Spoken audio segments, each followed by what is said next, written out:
la película que acabáis de ver y las películas un poco se explican por sí solos. Únicamente contaros cuál fue un poco el origen de esta historia. Esta historia hace tiempo que está escrita.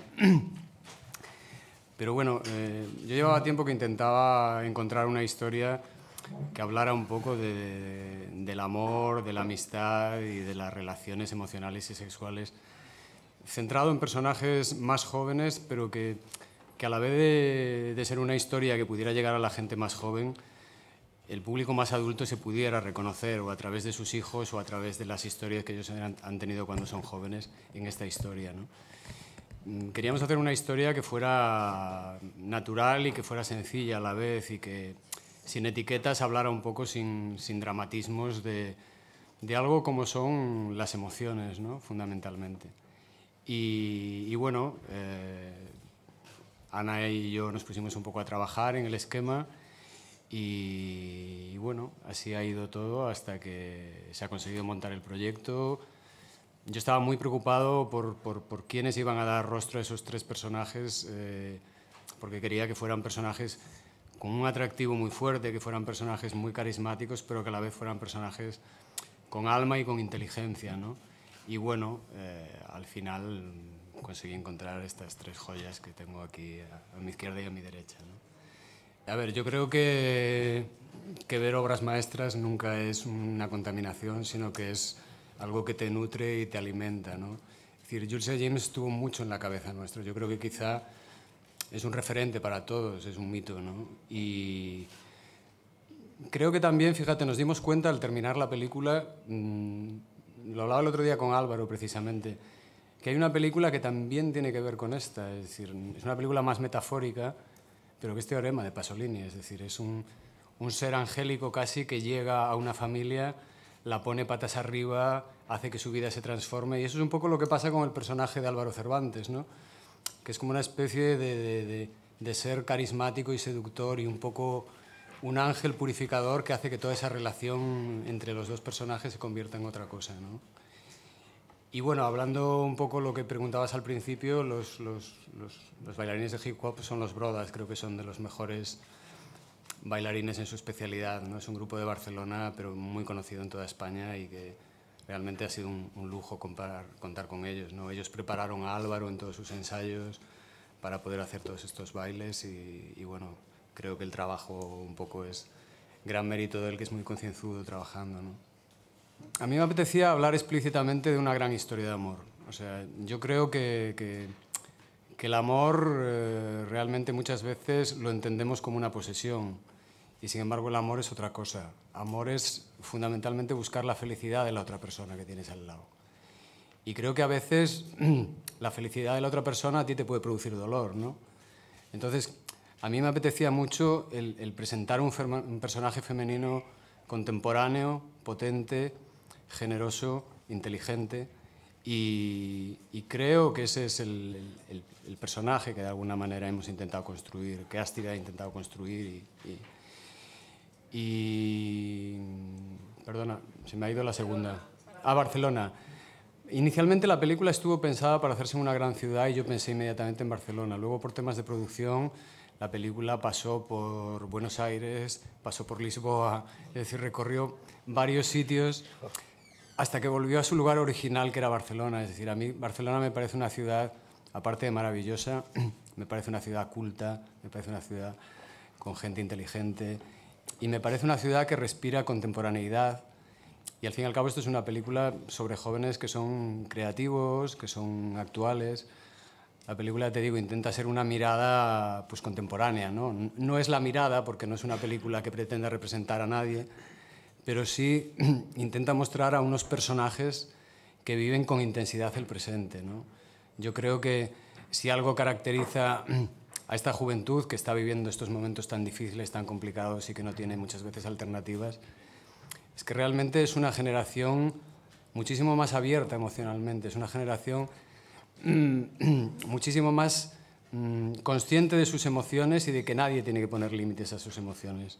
Yo a algunos de vosotros que hoy hacía la entrevista les comentaba que creo que la vida real de las personas, la vida emocional, la vida sexual, la vida privada de cada uno, va muy por delante de lo que la sociedad oficialmente admite o de lo que la religión socialmente admite, ¿no?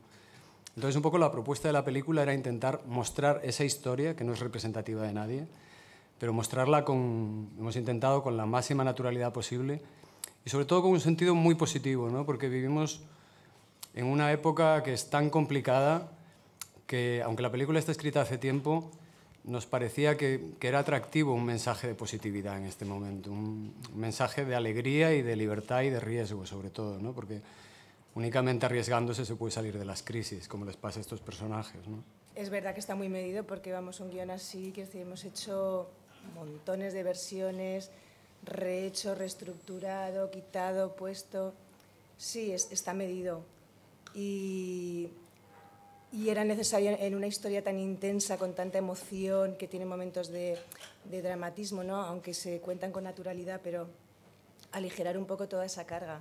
Y además de aligerar esa carga, porque no pretende ser un drama ni convertir esa situación emocional en algo terrible, ni muchísimo menos, y por eso precisamente era necesario aligerar, hay un elemento que es la mirada de los protagonistas sobre lo que les está sucediendo y luego la mirada del espectador sobre esos temas que de alguna manera son tabú o que rompen ciertos prejuicios. Entonces, sí era importante dar voz a través de Marta, por ejemplo, a través de la pandilla de amigos, de esa mirada a veces cínica, a veces escéptica, sobre lo que les está pasando, porque evidentemente, es decir, como en algún momento el personaje de Marta, si lo reduces todo a una línea gruesa, bueno, puede ser incluso ridículo, ¿no? Es una situación cuando ella misma dice, tengo la sensación de que todo el mundo se ríe de mí. Es cierto, mucha gente se reiría de algo así. Entonces, era importante aportar también esa mirada, y esa mirada, cuando tú tienes entre manos una historia así, dices, esa mirada me da una comedia que no la voy a desaprovechar, claro. Yo nunca, cuando me planteo rodar una escena de amor, me planteo lo que se ve o lo que no se ve. Pero hay motivos obvios que en una escena de chicos, es decir, hay limitaciones que en una escena heterosexual no las hay. Y realmente tú quieres que el espectador esté mirando a la cara de sus personajes, no quieres que esté mirando sus órganos sexuales. Entonces no hay ningún tipo de limitación, porque yo creo que a veces el erotismo y la intensidad del erotismo es mucho más cuando ves algunas menos cosas, ¿no? Pero de todas maneras tú también tienes que diferenciar las escenas de amor de la manera en que se rueden, ¿no? Pero ya te digo, nosotros no nos hemos puesto límites a ese nivel. Pero evidentemente hay escenas que te piden una planificación y otras que te piden otras. Yo realmente no he sido muy consciente de eso. A lo mejor es mi inconsciente que se ha autocensurado, pero no lo sé. Es posible.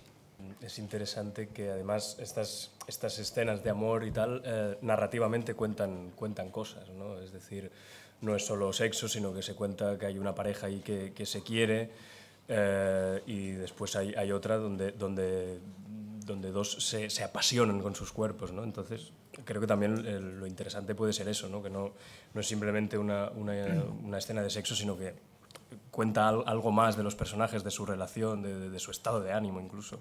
Quizá cuando tienes una pareja de 5 años hay un nivel de intimidad que no hay con alguien que te acabas de enamorar o con el que te estás acostando por primera vez. Entonces quizá eso también puede, ya te digo, inconscientemente puede haber contribuido a la hora de... Creo que era Vicente Aranda el que lo decía, además, le hicieron una pregunta específica sobre esto mismo. Y dice, ¿tú por qué no? Pues chico, pues porque los actores masculinos están excitados y yo quiero que miren a la cara, no quiero que miren otra cosa. Yo no me atrevo a hablar de la sexualidad de mi generación. Yo lo que sí que creo es que hay etiquetas que siguen estando, pero cada vez están más diluidas y hay menos prejuicios, ¿no? Entonces yo creo que como actores nosotros nos hemos enfrentado a los personajes sin prejuicios, ¿no? Intentando no etiquetar. Y es la única manera, creo, de vivir las relaciones que se muestran en la película con la naturalidad que lo hemos vivido, ¿no? Yo he disfrutado mucho rodando la película. Bueno, creo que los tres pensamos un poco lo mismo. Creo que no puedes juzgar a los personajes si claramente quieres explorarlos. Y creo que realmente cada ser humano es diferente y esta opción puede existir y miles otras opciones pueden, que no cuentan esa película, pero que pueden ser combinaciones de todo tipo. Luego la gente a veces se prueba o no prueba, o admite o no admite. Eso tiene que ver con la sinceridad que tiene cada uno consigo mismo.